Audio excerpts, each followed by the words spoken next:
ईश्वर के सभी प्रिय भक्तों को मेरा सादर प्रणाम। स्पिरिचुअल एंड इनर पीस में आप सभी का स्वागत है।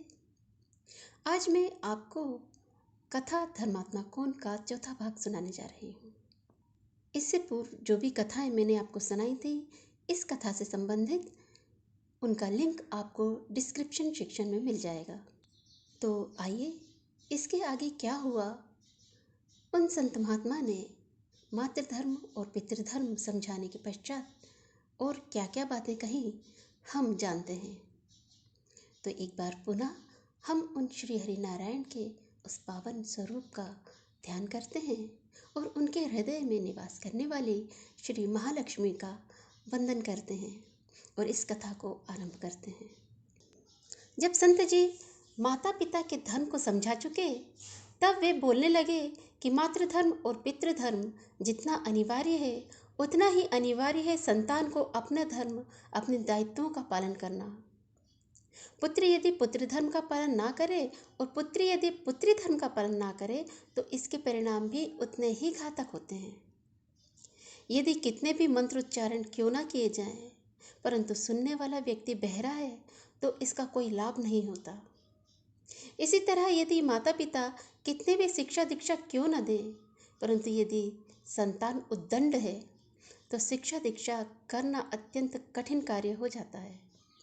ठीक वैसे ही जैसे दानी दान तो दे, परंतु याचक या फिर कहें कि पाने वाला व्यक्ति अपने हाथ समेट ले, दान लेने से अस्वीकार कर दे, तो समस्त दान भूमि पर गिरकर खराब हो जाता है। अतः संतान को भी अपना धर्म पालन अवश्य ही करना चाहिए। यदि उसके माता पिता धर्म सम्मत हैं तो उसे आज्ञाकारी होना चाहिए, माता पिता की सेवा करना चाहिए। यदि वे वृद्ध हो चुके हैं तो उनका पालन पोषण ठीक वैसे ही भाव से करना चाहिए जिस भाव से माता पिता ने आपको बाल्यावस्था में पालन पोषण किया था। जब महात्मा जी संतान धर्म के विषय में बता चुके, तब भोला राम उनके लिए भोजन पानी लेकर आ गया। जब वे कुछ आहार ग्रहण कर रहे थे, तब वहाँ एक बालिका रोते हुए आई और आकर सेठ जी के गोद में बैठ गई।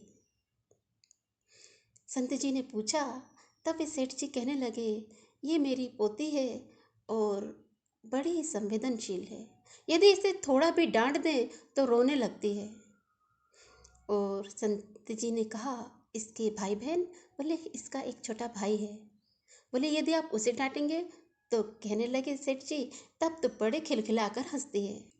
तब वे संत जी मुस्कुराते हुए कहने लगे कि हाँ, इसके आगे मैं आपको भाव संवेदनाओं के विषय में बतलाने वाला हूँ कि भाव संवेदनाएं क्या होती हैं।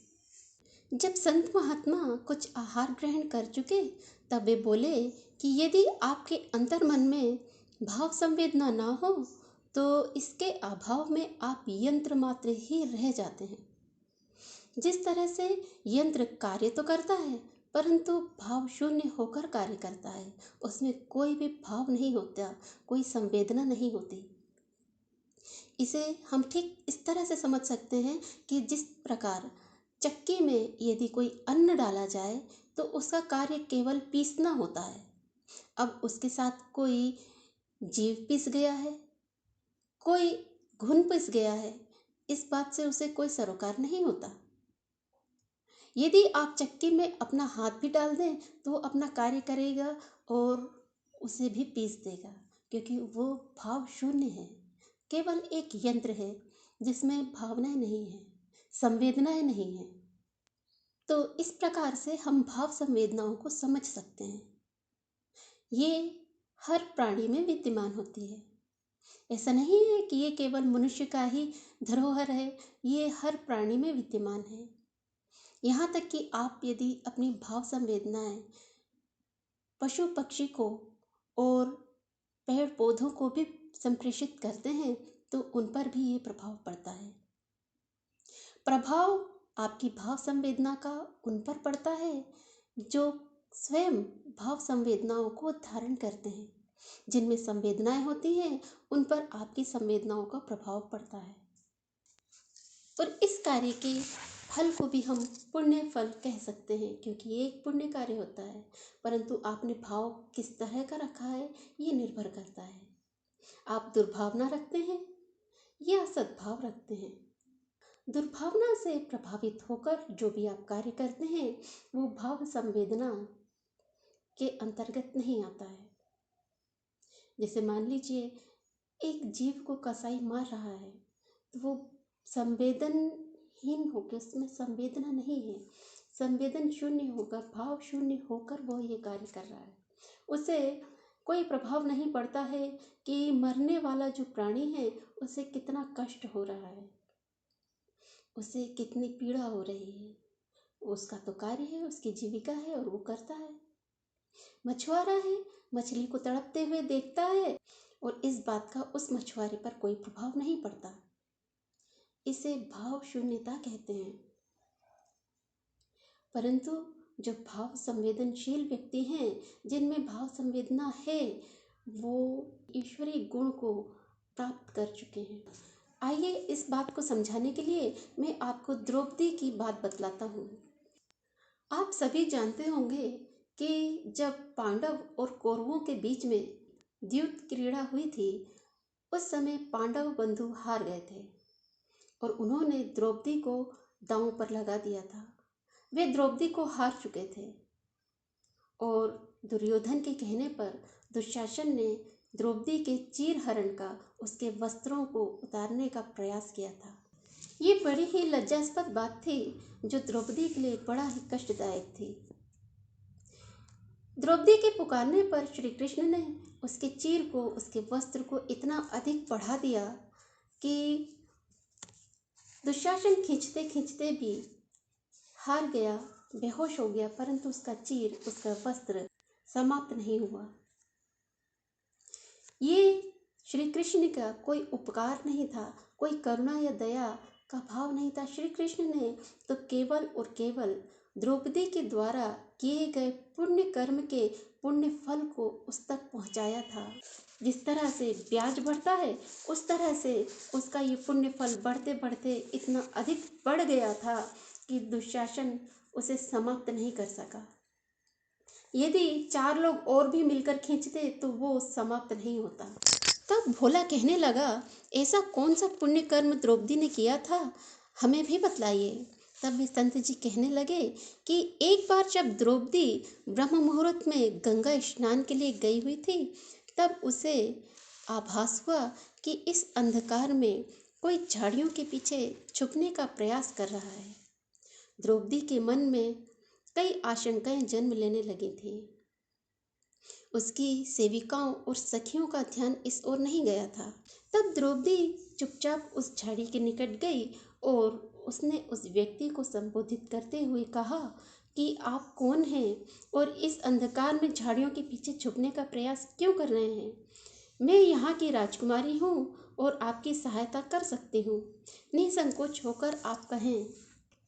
तब उस व्यक्ति ने बतलाया कि मैं एक साधु हूँ और यहाँ पर स्नान के उद्देश्य से आया था, परंतु जब मैं यहाँ स्नान कर रहा था तब मेरे वस्त्र गंगा के प्रवाह में बह गए और इस अवस्था में मैं कहीं जा भी नहीं सकता।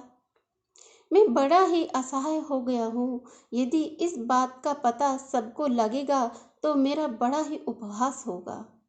पुत्री, यदि आप मेरी सहायता ही करना चाहती हो तो कृपा करके मुझे वस्त्र दान करें। छोटा सा लंगोट के बराबर वस्त्र भी पर्याप्त होगा मेरे लाज निवारण के लिए। साथ ही किसी को ये बात आप ना बतलाएं, इस बात की मैं आपसे प्रार्थना करता हूँ। तब द्रौपदी ने अपनी साड़ी को आधा फाड़ कर उस साधु को सहायता के लिए दे दिया, जिसको पहनने के पश्चात वो साधु झाड़ी से बाहर आए। तब द्रौपदी ने कहा कि वो किसी से कुछ भी नहीं कहेगी। इस बात को जानकर वे साधु महाराज अत्यंत प्रसन्न हुए और द्रौपदी को उन्होंने एक वरदान दिया कि जब भी उसे आवश्यकता होगी उसका चीर स्वयं ही बढ़ जाएगा। द्रौपदी एक राजकुमारी थी, उसकी सखियां भी थीं और सेविकाएं भी उसके साथ ही थीं। यदि वो चाहती तो किसी सेविका को बुलाकर गुप्त रूप से महल से वस्त्र आदि मंगवा सकती थी, परंतु उसने ऐसा नहीं किया। उसने ना तो अपनी सखियों से ही कोई बात बतलाई और ना ही दासियों को किसी प्रकार की कोई आज्ञा दी। अपितु उसने स्वयं के वस्त्र को फाड़कर उन संत महात्मा की सहायता की। ऐसे दान को ही सार्थक दान कहा जाता है। यदि आप किसी भरे हुए पेट वाले व्यक्ति को भोजन कराते हैं और कहते हैं कि आपने तो दान किया है, तो वास्तविकता में ये दान तो है, परंतु इतना उपयोगी नहीं है। दान का उपयोग तब है जब किसी व्यक्ति को उस दान की आवश्यकता सर्वाधिक हो। सर्वाधिक ना हो तो आवश्यकता तो होना आवश्यक है। जिस प्रकार मंदिर में बैठी हुई वो एक भिखारिन है, यदि आप उसे सहायता करें तो उपयुक्त होगा, क्योंकि एक तो वो वृद्ध है और दूसरे गरीबी के कारण, आर्थिक अभावों के कारण वो अधिक दुर्बल भी हो गई है। वो किसी कार्य को कर नहीं पा रही है। यदि आप उसकी सहायता करते हैं, ठंड में उसे ठंड से बचने के लिए पर्याप्त कंबल आदि देते हैं, तो आपके द्वारा किया गया दान सार्थक माना जाएगा। सड़क पर बैठा हुआ जो कोढ़ी है, यदि आप उसके थाली में रोटी का टुकड़ा डाल देंगे तो अधिक सार्थक होगा। ऐसे ही एक बार श्री कृष्ण के सुदर्शन चक्र चलाए जाने पर उनकी उंगली में जब घाव हो गया, तब द्रौपदी ने अपनी साड़ी को फाड़कर श्री कृष्ण की उंगली पर बांध दिया था। इन्हीं पुण्य कर्मों के पुण्य फल को श्री कृष्ण ने द्रौपदी के पुकारने पर उस तक पहुंचाया था। अतः किसी के दुख में दुखी होना और किसी के कष्ट को समझना ही भाव संवेदना कहलाती है। जैसे कि द्रौपदी ने उस साधु के कष्ट को समझा और उसकी सहायता की, क्योंकि उस समय साधु को केवल लाज निवारण के लिए ही वस्त्र आवश्यक थे, ना कि महंगे और मूल्यवान वस्तु की आवश्यकता थी। द्रौपदी के मन में उठने वाली संवेदनाएं उस साधु और श्री कृष्ण तक पहुंच रही थी। इसे आप इस तरह से समझ सकते हैं कि जिस तरह से आप किसी अपने ही घर के बालक को समझा रहे हैं कि बेटा आप बहुत अच्छे हो, आपको पढ़ना चाहिए, आपको बहुत अच्छे कार्य करना चाहिए, आप यदि अच्छी पढ़ाई करोगे, आप अच्छे अध्ययन करोगे तो आपको सफलता मिलेगी, आदि आदि आपने बहुत सी अच्छी शिक्षाएं दे दी। परंतु तुरंत आप कहते हैं कि आप तो बड़े मूर्ख हो, आप बड़े आलसी हो, आपका ध्यान केवल खेल में ही रहता है। तो वास्तविकता में जो आपने कहा वो अन्य बात थी, अच्छी बात थी। ये बात उसके हृदय तक नहीं पहुंची, क्योंकि उसके पहले ही आपकी जो अंदर की संवेदनाएं थी, आपके जो भाव थे, वो उस तक पहुंच चुके थे, जो कि नकारात्मक थे। इसे आप इस तरह से समझें कि मेघ का गर्जन और बिजली का चमकना दोनों ही घटनाएं एक साथ होती हैं, परंतु मेघ की आवाज़ हम बाद में सुनते हैं और पहले हम बिजली के प्रकाश को देखते हैं। इसका कारण ये है कि जो प्रकाश की गति है वो तनिक भिन्न है और तीव्र है, जो हमारी आँखों तक पहले ही पहुँच जाती है, परंतु जो ध्वनि की गति है वो तनिक भिन्न है, वो प्रकाश की गति से थोड़ी कम है। इसलिए जो बादल का गर्जन है उसकी ध्वनि हम तक देर से पहुंचती है। ठीक ऐसे ही आपके द्वारा कही गई जो बातें हैं वो उस बालक के मस्तिष्क तक, उसकी आत्मा तक बाद में पहुंचती हैं, परंतु आपके अंदर से उठ रही भावनाएं उसकी आत्मा तक पहले ही पहुंच जाती हैं, जिसे हम भाव संवेदना कहते हैं। ये जो भाव संवेदना है, इनके कई स्तर होते हैं। प्रथम स्तर वो होता है जिसमें व्यक्ति स्वयं के बारे में ही सोचता है, स्वयं के हित के बारे में सोचता है, स्वयं के कष्टों में दुख ही होता है। इससे ऊपर जो संवेदनाएं होती हैं वो अपने परिवारजनों के लिए, अपने कुटुंबियों के लिए होती है। परंतु इससे जो ऊपर स्तर होता है वो होता है अपनी जाति, अपने समाज के लिए।